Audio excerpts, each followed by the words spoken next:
നമസ്തേ. 7ാം ക്ലാസ്സിലെ CBSE ദീപകം പാഠപുസ്തകത്തിലെ ഒന്നാമത്തെ പാഠമായിട്ടുള്ള വന്ദേ ഭാരത മാതരം എന്നുള്ള പാഠഭാഗമാണ് നമ്മൾ കഴിഞ്ഞ വീഡിയോയിലൂടെ നമ്മൾ ഡിസ്കസ് ചെയ്ത് അതെല്ലാവർക്കും മനസ്സിലായെന്ന് വിചാരിക്കുന്നു. ഈ വീഡിയോയിലൂടെ ആ പാഠത്തിൻ്റെ തുടർ പ്രവർത്തനങ്ങൾ, അതായത് ടെക്സ്റ്റ് ബുക്ക് എക്സസൈസുകളാണ് നമ്മൾ സോൾവ് ചെയ്യാനായിട്ട് പോകുന്നത്. അപ്പോൾ നമുക്ക് വീഡിയോയിലേക്ക് കിടക്കാം. ഒന്നാമത്തെ ക്വസ്റ്റ്യൻ: അധഃ പ്രദത്താനാം പ്രശ്നാനാം ഏകപദേന പദദ്വയേന വ ഉത്തരം ലിഖന്തു. ഒറ്റവാക്കിലോ രണ്ട് വാക്കുകളിലായിട്ടാണ് ഇവിടെ ഉത്തരം എഴുതേണ്ടത്. ഒന്നാമത്തെ ക്വസ്റ്റ്യൻ ഇവിടെ നമുക്ക് നോക്കാം. പർവ്വതരാജഃ കഹ? ആരാണ് പർവ്വതരാജാവ്? ഉത്തരം ഹിമാലയ. ഹിമാലയാണ് പർവ്വതരാജാവ്. രണ്ടാമത്തെ ക്വസ്റ്റ്യൻ: സമുദ്രഃ കസ്യാഹ ചരണോ പ്രക്ഷാളയതി? സമുദ്രം ആരുടെ കാലുകളാണ് കഴുകുന്നത്? ഭാരതമാതുഹു. ഭാരതമാതാവിൻ്റെ എന്നുള്ള അർത്ഥത്തിലാണ് ഭാരതമാതുഹു എന്നുള്ളത് കൊടുത്തിരിക്കുന്നത്. മൂന്നാമത്തെ: ത്രിവർണയുതഃ ധ്വജഃ കുത്ര വിലസതി? ത്രിവർണ കളറുള്ള ധ്വജം എവിടെയാണുള്ളത്? ഭാരതമാതുഹു അസ്തി. ഭാരതമാതാവിൻ്റെ കയ്യിലാണുള്ളത്. അടുത്തത്: ധ്വജസ്ഥിതഃ കേശരവർണഃ അസ്മാൻ കിം വക്തും പ്രേരയതി? ധ്വജത്തിലുള്ള കേശരവർണം നമ്മളോട് എന്താണ് അറിയിക്കുന്നത്? ജയതു സൈനികഃ എന്നാണ് അറിയിക്കുന്നത്. കൃഷക ബാന്ധവാഹ ഭാരതഭൂമിയും കൈഹി സിഞ്ചന്തി? കർഷകര് ഭാരതഭൂമിയെ എങ്ങനെയാണ് നനയ്ക്കുന്നത്? സ്വസ്വേദബിന്ദുഭിഹി, വേർപ്പുകളാലാണ്. കേഷാം ധവള യശഃ രാഷ്ട്രധ്വജസ്യ മധ്യേ വിലസതി? ആരുടെ വൈറ്റ് കളറാണ് രാഷ്ട്രധ്വജത്തിൻ്റെ നടുക്കിലായിട്ടുള്ളത്? വൈജ്ഞാനികാനാം. അടുത്തത്: സൂര്യഃ കം വിനാ നിത്യം സഞ്ചരതി? അപ്പോൾ ഇവിടെ കമ്മിനേക്കാളും കുറച്ചും കൂടി യോജിക്കുക കിം ആണ്. അപ്പോൾ ആര് ഇല്ലാതെയാണ് നിത്യം സഞ്ചരിക്കുന്നത്? വിരാമം, അതായത് ബ്രേക്ക് ഇല്ലാതെയാണ് നിത്യം സഞ്ചരിച്ചുകൊണ്ടിരിക്കുന്നത് എന്നുള്ളതാണ് ലാസ്റ്റത്തെ. അടുത്തത്: അധഃ പ്രദത്താനം പ്രശ്നാനം പൂർണ്ണവാക്യേന ഉത്തരം ലിഖത. നേരത്തെ വൺ വേർഡ് ആയിരുന്നു, ഇവിടെ കംപ്ലീറ്റ് സെൻറ്റൻസ് ആയിട്ടാണ് എഴുതേണ്ടത്. പവിത്രാഹ നദ്യഃ കാഹ? പവിത്രങ്ങളായ നദികൾ ഏതൊക്കെയാണ്? ഗംഗ, യമുന, സരസ്വതി, സിന്ധു, ബ്രഹ്മപുത്ര, ഗണ്ഡകി, മഹാനദി, നർമ്മദ, ഗോദാവരി, കൃഷ്ണ, കാവേരി ഇത്യാദയഃ പവിത്രാഹ നദ്യഃ ഭവന്തി. ഇതൊക്കെയാണ് പവിത്രങ്ങളായിട്ടുള്ള നദികൾ. രണ്ടാമത്തെ ചോദ്യം: വിവിധേഭ്യഃ പ്രദേശേഭ്യഃ ജനാഃ കിമർത്ഥം ആഗച്ഛന്തി? പല പ്രദേശങ്ങളിൽ നിന്നും ജനങ്ങൾ എന്തിനാണ് വരുന്നത്? തീർത്ഥക്ഷേത്രാണാം ധൂളിം ലലാട്ടെ സ്ഥാപയിതും വിവിധേഭ്യഃ പ്രദേശേഭ്യഃ ജനാഃ ആഗച്ഛന്തി. തീർത്ഥക്ഷേത്രങ്ങളിലെ മണൽ നെറ്റിയിൽ പുരട്ടാൻ വേണ്ടിയിട്ടാണ് പല സ്ഥലങ്ങളിൽ നിന്നുള്ള ജനങ്ങൾ എത്തിച്ചേരുന്നത്. മൂന്നാമത്തെ ചോദ്യത്തിലേക്ക് കിടക്കാം നമുക്ക്. ധർമ്മചക്രം കം ഭാവം ബോധയതി? ധർമ്മചക്രം എങ്ങനത്തെ ഭാവമാണ് നമുക്ക് ബോധിപ്പിക്കുന്നത്? അപ്പോൾ കം എന്നുള്ളതിനെ കുറച്ചും കൂടി കറക്റ്റായിട്ടുള്ളത് കീദൃശം ഭാവം എന്നാണ്. എങ്ങനത്തെ ഭാവം എന്നുള്ളതിൻ്റെ സംസ്കൃതം കീദൃശമാണ്. ധർമ്മചക്രം ചലനീയം കർത്തവ്യപഥേ വൈ ന വിരാമ സതതം ചല ഇതി ഭാവം ബോധയതി. എപ്പോഴും നമ്മൾ മുന്നോട്ട് പോയിക്കൊണ്ടിരിക്കണം, ഒരു ഗ്യാപ്പും ഒന്നും ബ്രേക്കൊന്നും ഇല്ലാതെ എപ്പോഴും മുന്നോട്ട് സഞ്ചരിക്കുക എന്നുള്ള ഭാവമാണ് ധർമ്മചക്രം, അതായത് അശോകചക്രം നമ്മളെ ബോധിപ്പിക്കുന്നത്. അടുത്തത്: കൃഷക ബാന്ധവാനാം പരിശ്രമേണ ഭാരതഭൂമി കഥം സംജാത? കർഷകരുടെ പരിശ്രമം കൊണ്ട് ഭാരതഭൂമി എങ്ങനെയായിത്തീരുന്നു? കൃഷക ബാന്ധവാനം പരിശ്രമേണ ഭാരതഭൂമി ഹരിതവർണ്ണമയി സമൃദ്ധ സസ്യശ്യാമളാച്ച സഞ്ജാത. ഭാരതഭൂമി ഗ്രീനായി, അതേപോലെ സസ്യങ്ങളാൽ സമൃദ്ധമായി. വിജ്ഞാനസ്യ കേഷു ക്ഷേത്രേഷു ഭാരതീയൈഃ യശഃ പ്രാപ്തം? വൈജ്ഞാനിക ലോകത്തിൻ്റെ ഏത് മേഖലയിലാണ് ഭാരതീയരുടെ പ്രശസ്തി എത്തിച്ചേർന്നത്? അണുശാസ്ത്രേ, സങ്കണകശാസ്ത്രേ, ചികിത്സാശാസ്ത്രേ, അന്തരീക്ഷശാസ്ത്രേ ഇത്യാദിഷു വിജ്ഞാനസ്യ ക്ഷേത്രേഷു ഭാരതീയൈഃ വൈജ്ഞാനികൈഃ മഹദ് യശഃ പ്രാപ്തം.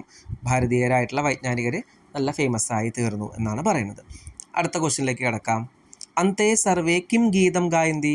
അറ്റ് ലാസ്റ്റ് ആയിട്ട് എല്ലാവരും ഏത് പാട്ടാണ് പാടിയത്? വയം സർവേ വയം ബാലകാഃ ഭാരതഭക്താഃ വയം ബാലികാ ഭാരതഭക്താഃ വയം ഹി സർവേ ഭാരതഭക്താഃ പൃഥ്വീം സ്വർഗം ജേതും ശക്താഃ ഇത് ഗീതം ഗായന്തി. അടുത്ത ചോദ്യത്തിലേക്ക് കിടക്കാം.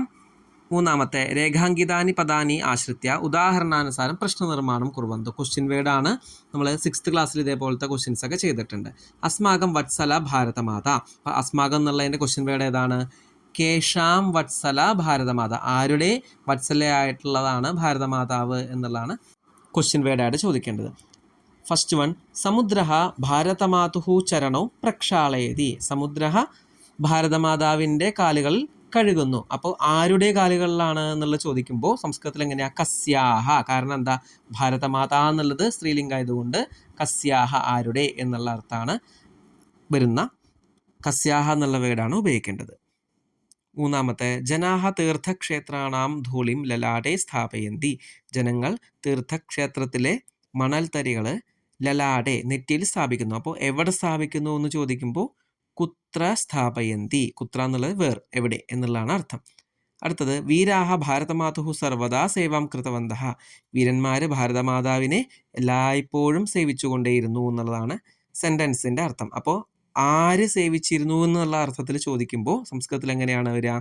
കെ ആര്, കഹ കൗ കെ, കഹ ഏകവചനം, കൗ എന്നുള്ള ദ്വിവചനം. ഇവിടെ വീരാഹ ബഹുവചനം ആയതുകൊണ്ടാണ് കെ എന്നുള്ള വേർഡ് യൂസ് ചെയ്തിരിക്കുന്നത്. അടുത്തത് ജയതു കൃഷക ഇത് വക്തും അസ്മാൻ പ്രേര എഴുതി.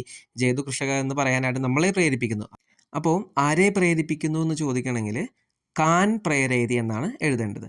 നദീ കഷ്ടാനി സഹമാന പ്രവഹതി, നദി കഷ്ടങ്ങൾ സഹിച്ചുകൊണ്ട് പ്രവഹിക്കുന്നു. അപ്പോൾ കാ കഷ്ടാനി സഹമാന പ്രവഹതി അങ്ങനെയാണ് എഴുതേണ്ടത്. ലാസ്റ്റ് വൺ വയം ഗൗരവവർദ്ധനാർത്ഥം പ്രയത്നം കുർമഹ, നമ്മൾ ഗൗരവം വർദ്ധിപ്പിക്കാനായിട്ട് പ്രയത്നം ചെയ്യാം. കിം കുർമഹ എന്നുള്ള ക്വസ്റ്റ്യൻ വേർഡാണ് അവിടെ വരേണ്ടത്, കിം കുർമഹ. അടുത്തത് അധഃ പ്രദത്താനാം ശബ്ദാനാം ഉദാഹരണാനുസാരം റിക്തസ്ഥാനേഷു രൂപാണി ലിഖന്തു. ബ്ലാങ്ക് കറക്റ്റായിട്ട് ഫില്ല് ചെയ്യുക എന്നുള്ളതാണ് സൂചന അനുസരിച്ച്. ഫസ്റ്റ് കൊണ്ട് കൊടുത്തിട്ടുണ്ട് ചരണം, ചരണൗ, ചരണാൻ എന്നാണ് വേണ്ടത്. കാരണം എന്താ? ദ്വിതീയ വിഭക്തി വചനമാണ് അവിടെ എഴുതേണ്ടത്. ദ്വിതീയ വിഭക്തി ഏകവചനം ദ്വിവചനം തന്നിട്ടുണ്ട്, ബഹുവചനം നമുക്ക് ആൻസർ ആയിട്ട് എഴുതണം. അടുത്തത് പ്രഥമ വിഭക്തിയിലാണ് എഴുതേണ്ടത്. നദീ, നദ്യൗ, നദ്യഃ എന്നാണ് വരിക. ലലാട്ടേ, ലലാട്ടയോഹു, ലലാട്ടേഷു സപ്തമി വിഭക്തി ആയതുകൊണ്ടാണ് അങ്ങനെ. അടുത്തത് ചതുർത്ഥി വിഭക്തിയാണ്. അപ്പോൾ ദേശായ, ദേശാഭ്യാം, ദേശേഭ്യ. നെക്സ്റ്റ് പ്രഥമ വിഭക്തിയാണ്. ചക്രം, ചക്രേ, ചക്രാണി. തൃതീയ വിഭക്തി വൈജ്ഞാനികേന, വൈജ്ഞാനികാഭ്യാം, വൈജ്ഞാനികൈഹി. പ്രഥമ വിഭക്തിയാണ് അടുത്തത്. അഹം, ആവാം, വയർ. ഇത് നമ്മൾ 6th ക്ലാസ്സിൽ പഠിച്ചിട്ടുള്ളതാണ്. ഷഷ്ടി വിഭക്തിയോ അടുത്തതാണ് വിജ്ഞാനസ്യ, വിജ്ഞാനയോഹു, വിജ്ഞാനാനാം എന്നാണ് എഴുതേണ്ടത്. ഇത് ടേബിൾ കറക്റ്റായിട്ട് പഠിച്ചാൽ മാത്രമേ നമുക്കിത് എഴുതാനായിട്ട് സാധിക്കുള്ളൂ.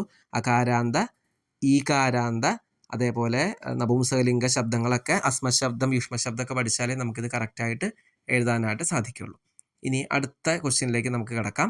അധഃ പ്രദത്താനി വാക്യാനി പഠിത്വ മാതൃഭാഷായാം, പ്രാന്തീയ ഭാഷായാം, ആംഗലഭാഷായാം വ അനുവാദം കുറുവന്തു. താഴെ സംസ്കൃതത്തിലെ വാക്യങ്ങൾ കൊടുത്തിട്ടുണ്ട്. അത് നമ്മുടെ മാതൃഭാഷയിലോ അല്ലെങ്കിൽ റീജിയണൽ ലാംഗ്വേജിലേക്കോ അല്ലെങ്കിൽ ഇംഗ്ലീഷിലേക്കോ അനുവാദം ചെയ്യുക, ട്രാൻസ്ലേറ്റ് ചെയ്യാനാണ്. അപ്പോൾ ഇവിടെ ഞാൻ ഇംഗ്ലീഷിലേക്കാണ് ട്രാൻസ്ലേറ്റ് ചെയ്തിരിക്കുന്നത്. ഫസ്റ്റ് സെൻറ്റൻസ് ഭാരതഭൂമൗ പവിത്രാഹ നദ്യഃ പ്രവഹന്തി എന്നാണ്. അപ്പോൾ ഭാരതഭൂമൗ പവിത്രങ്ങളായിട്ടുള്ള നദികൾ പ്രവഹിക്കുന്നു. അതിന് ഇംഗ്ലീഷിൽ എങ്ങനെയാണ്?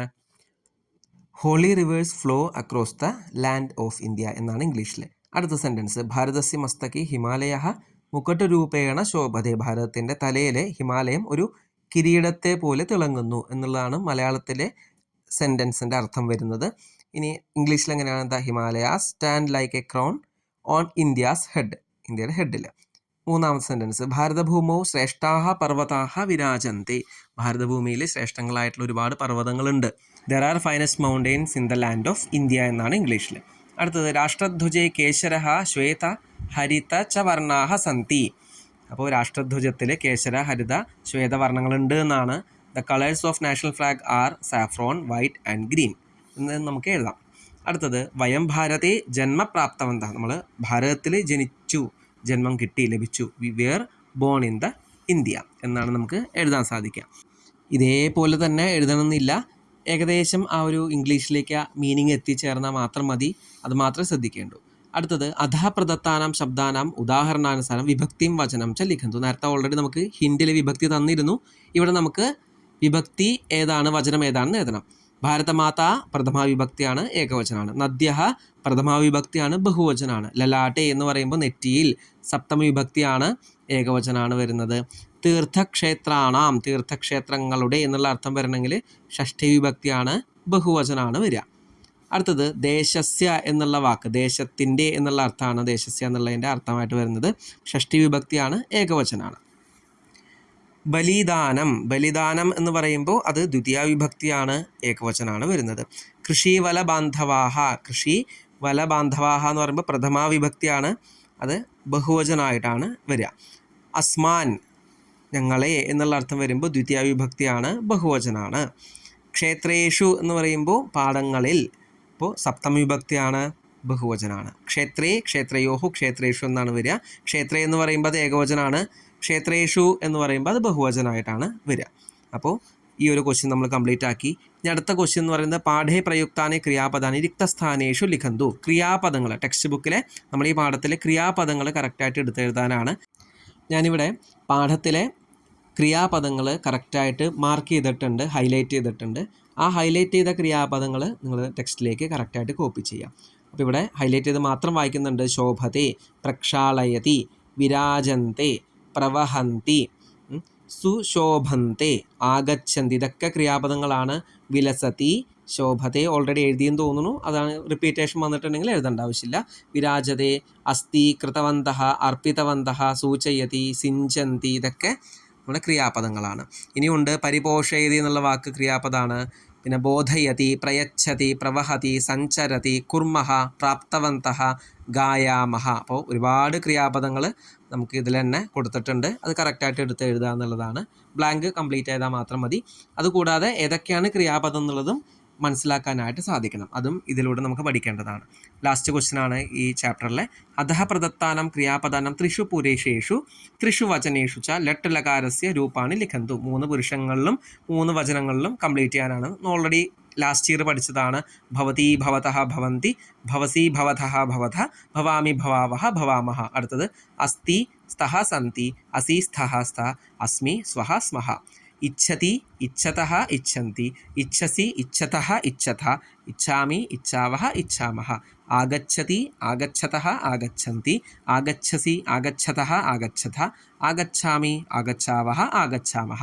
ലട്ലകാരാണ് നമ്മൾ ഇതുവരെ ഡിസ്കസ് ചെയ്ത്. അപ്പോൾ ഇതോടുകൂടി നമ്മുടെ ഫസ്റ്റ് ചാപ്റ്റർ ആയിട്ടുള്ള വന്ദേ ഭാരത മാതരം എന്നുള്ള പാഠഭാഗം കംപ്ലീറ്റ് ആയിട്ടുണ്ട്.